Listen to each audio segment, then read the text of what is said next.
بسم اللہ الرحمن الرحیم۔ آپ کے ساتھ پہلے بھی کچھ ویڈیوز میں شب معراج کے بارے میں ڈیٹیل سے بات کی ہے کہ وہ کیسے، کب، کہاں اور اس میں کیا کچھ ہوا۔ آج جو شب معراج کے بارے میں عبادات اور نوافل اور روزے کے احکام کہیں کہیں نظر آتے ہیں اور کچھ اس بارے میں بھی ہے کہ یہ نہیں ہے،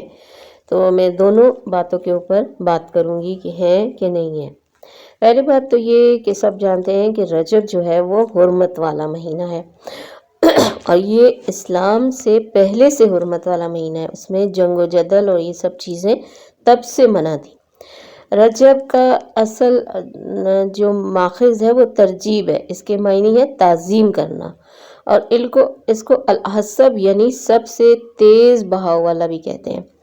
اور اس کو پہلے سے ہی اسلام جب آیا اس کے بعد پہلے سے ہی توبہ کرنے والوں کا مہینہ کہا جاتا تھا کہ جو گناہ ہوئے ہیں اس مہینے میں اس کو توبہ کی جائے تو یہ تیز بہاؤ والا، یعنی کہ اللہ تعالیٰ کی بہت رحمت ہوتی ہے عبادت کرنے والوں پہ بھی اور گناہوں سے معافی مانگنے والوں پر۔ اب یہ مہینہ یقیناً بہت پیارا مہینہ ہے، تبھی اللہ پاک صلی اللہ علیہ وسلم کو وہی جو پہلی وہی آئی وہ بھی جو ہے رجب میں آئی، اور اسی طرح رجب میں ہی جو ہے ان کو معراج شریف کا بھی ہوا۔ اور جنت میں ایک نہر بھی ہے جسے رجب کہا جاتا ہے، جو دودھ سے زیادہ سفید اور شہد سے زیادہ میٹھی ہے۔ تو اب آپ دیکھیے کہ اگر رجب نام کا ایک مہینہ بھی موجود ہے، اس کے اندر کچھ فضائل پہلے سے اور کچھ فضائل اسلام آنے کے بعد بھی شامل ہوئے، تو یقیناً وہ مہینہ کچھ نہ کچھ خاص اہمیت رکھتا ہے۔ تو اللہ تعالیٰ نے جو 4 مہینے رکھے ہیں اس میں رجب بھی آتا ہے، اور رجب کے بارے میں بہت سارے علماء کی تفسیر میں یہ بالکل واضح لکھا ہے کہ حضور پاک نے یہ فرمایا ہے کہ رجب المرجب بیج بونے کا، شعبان المعظم آب پاشی کا، اور رمضان المبارک فصل کاٹنے کا مہینہ ہے۔ لہٰذا جو رجب میں عبادت کا بیج نہیں بوتا اور شعبان میں آنسوں سے سیراب نہیں کرتا، وہ رمضان المبارک میں فصل رحمت کیوں کر کاٹ سکے گا؟ اسی لیے فرماتے ہیں کہ رجب جسم کو، شعبان المعظم دل کو، اور رمضان المبارک روح کو پاک کرتا ہے۔ حضرت سیدنا انس سے مروی ہے کہ نبیوں کے سردار حضرت محمد صلی اللہ علیہ وآلہ وسلم کا فرمان عالی شان ہے، جس نے ماہ حرام میں روزے رکھے اس کے لیے بے انتہا عبادت کا ثواب لکھا جائے گا۔ اب جتنے بھی آپ دیکھیں اسلامی مہینے ہیں اس میں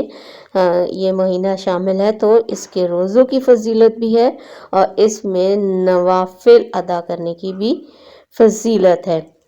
اور ایک جگہ پر ارشاد پاک ہے کہ رجب کی فضیلت باقی مہینوں پر ایسی ہے جیسی کہ میری فضیلت باقی انبیاء کرام علیہ السلام پر، اور رمضان کی فضیلت ایسی ہے جیسے اللہ تعالیٰ کی فضیلت تمام بندوں پر۔ آقا کا ارشاد ہے کہ بے شک رجب عظمت والا مہینہ ہے، اس میں نیکیوں کا ثواب دگنا ہوتا ہے۔ تو اب دیکھیے کہ اس بارے میں حضرت سلمان فارسی سے روایت ہے کہ سرکار مدینہ راحت قلب و سینہ نے ارشاد فرمایا، رجب میں ایک دن اور رات جو اس کا روزہ رکھے، نوافل پڑھے، تو یہ بہت سارے روزوں کے برابر اس کا ثواب ہے، اور اللہ تعالیٰ یقیناً اس میں بندے کے ثواب دگنا لکھتا ہے۔ اب ہم چلتے ہیں کہ جو کچھ مخصوص عبادات بیان کی گئی ہیں جو نوافل ہیں، اور خاص طور سے 27 کا روزہ بیان کیا گیا ہے، تو اس میں کہا گیا ہے کہ ایسا نہیں ہے۔ میں اس بات کو بیان کرنا چاہتی ہوں، اور آپ لوگ کی اپنی رائے ہے وہ آپ لوگ کمنٹ میں بتائیں کہ دیکھیں جو فرض عبادات ہے، جو نماز فرض ہو گئی، تو جو نوافل تھے وہ بندے کی مرضی کے اوپر چھوڑ دیے گئے، وہ اس پہ فرض نہیں کیے گئے کہ وہ اگر کرنا چاہے تو کر لے اور نہ کرنا چاہے تو نہ کرے۔ کل میں نے ایک شارٹ بھی شیئر کیا جس میں ایک مستند ہے کہ بندہ جو ہے نا اپنے نفلی عبادات اور نفلی روزوں سے اور نفلی چیزوں سے اللہ تعالیٰ کا قرب حاصل کرتا ہے۔ فرض تو اس کے اوپر فرض ہے، جس کے چھوڑنے سے تو وہ گناہ گار ہوگا، صاف صاف بات ہے کہ وہ گناہ گار ہے۔ فرض چھوڑنا اس کے لیے کسی بھی صورت جائز نہیں۔ ہاں وظائف کوئی ہوتے ہیں، کوئی تسبیح ہے اللہ کی، کوئی نفلی روزہ ہے، کوئی نفلی عبادت ہے، کوئی غریبوں میں کھانا بانٹنا ہے، کوئی غریبوں محتاجوں کی مدد کرنا ہے، یہ ساری ایسی عبادات ہیں جو صرف اور صرف باعث ثواب ہیں۔ اب آپ سوچئے باعث ثواب اگر کچھ مہینوں کی حرمت بھی ثابت ہوتی ہے اور جن کے بارے میں فضائل بھی کہیں کہیں بیان ہو رہے ہیں، جس پہ بحث ہوتی ہے کہ یہ کہیں بدعت کا نام ہے تو کہیں کچھ اور ہے کہ یہ ثابت نہیں ہے، ٹھیک ہے ثابت نہیں ہوں گی، اور مطلب وہ کیونکہ وہ فرض نہیں کیے اس لیے ثابت نہیں ہوں گے۔ اب سب کو معلوم ہے کہ ہمارے حضور پاک صلی اللہ علیہ وآلہ وسلم کو 40 سال کی عمر میں نبوت ملی۔ 40 سال سے پہلے بھی حضور پاک غار حرا میں جا کر کئی دن بلکہ 40 دن وہاں رہ کر عبادت کرتے تھے۔ اب تب تک تو نماز فرض نہیں تھی یا کچھ روزے فرضیت وغیرہ کے بارے میں جب قرآن ہی نازل نہیں ہوا تھا، شروع نہیں ہوا تھا، تو خود سوچئے کہ کچھ عبادات تو فرض نہیں تھی، وہ سارے کی ساری کیا تھی؟ وہ نفل عبادات میں شمار ہوئی ہیں جو بعد میں بیان کی جاتی ہیں، اور وہ تسبیحات، وہ چیزیں جو اللہ تعالیٰ کا قرب حاصل کرنے کا، اللہ تعالیٰ کا خاص شرف حاصل کرنے کے لیے حضور پاک صلی اللہ علیہ وسلم کیا کرتے تھے۔ تو جناب عالی عرض یہ ہے کہ انسان فرض تو ادا کرے، لیکن اگر ذکر اللہ کرے اور خاص مہینے بھی ہیں، ان کی حرمت بھی ثابت ہوتی ہے، تو کیوں نہ ہم بھی وہ عبادات، نفلی روزے، نفلی تسبیحات، یہ چیزیں کیوں نہ کریں؟ ہم اس بات کو یہ کہہ کر کہ یہ ثابت نہیں ہے بالکل ہی چھوڑ دیں۔ اچھا چلیں یہاں یہ بات ہے کہ رجب کے بارے میں بات ہے، تو آپ دیکھیے کہ ہر مہینے کی اللہ پاک نے جو اسلامی مہینہ ہے اس کی بارے میں فضائل ضرور ہیں، کچھ نہ کچھ اس میں ہے۔ اب ہم سیدھی سی بات کرتے ہیں کہ ایام بیس کے روزوں کی بات کرتے ہیں، جو کہ ہر مہینے 3 روزے رکھے جاتے ہیں، جو چاند کی تاریخوں کا ہے کہ 13، 14، 15 اس طرح سے، یا 14، 15 اور 16 چاند کی جو مہینے کی تاریخیں، اس میں ہر مہینے 3 روزے نفلی لوگ رکھتے ہیں۔ تو یہ آپ کہیں کہ نہیں یہ بھی ٹھیک نہیں ہے، نہیں رکھنا چاہیے، یہ ایسی باتیں کرنے والے لوگ یقیناً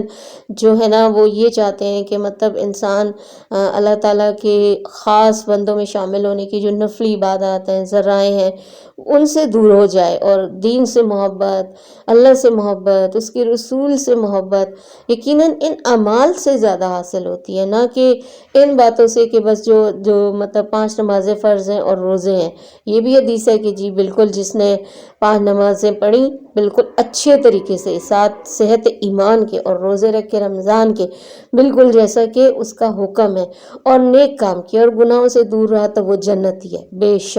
شک۔ اسی طرح آپ سوچئے درجے بھی تو ہیں نا اللہ تعالیٰ کے ہاں، اولیاء کرام بھی تو ہیں، بزرگ بھی تو ہیں، صوفیاء کرام بھی تو ہیں، اللہ کے خاص مقرب لوگ بھی تو ہیں،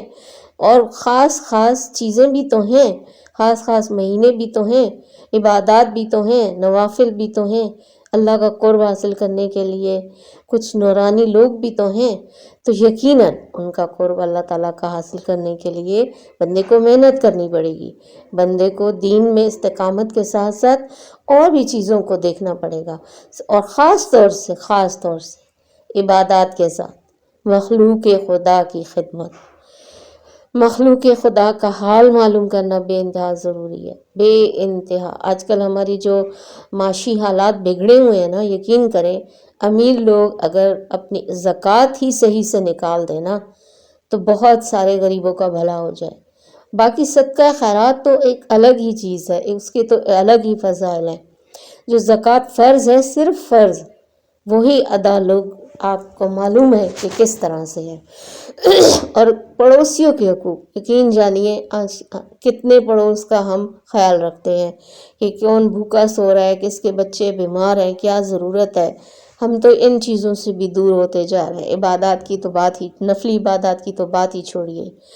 فرض عبادت کا حال دیکھیے۔ کبھی آپ فجر میں جا کر مسجد کا حال دیکھیے،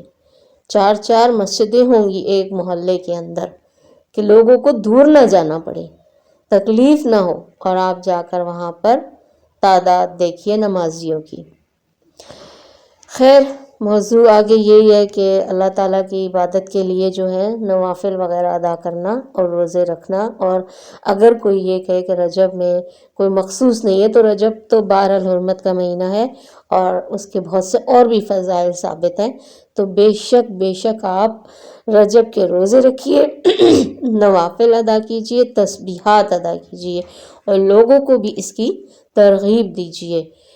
کیونکہ نفل عبادت کے لیے کوئی اس طرح کی بات نہیں ہے کہ اس میں آپ کہیں کہ یہ ثابت نہیں ہے۔ نفل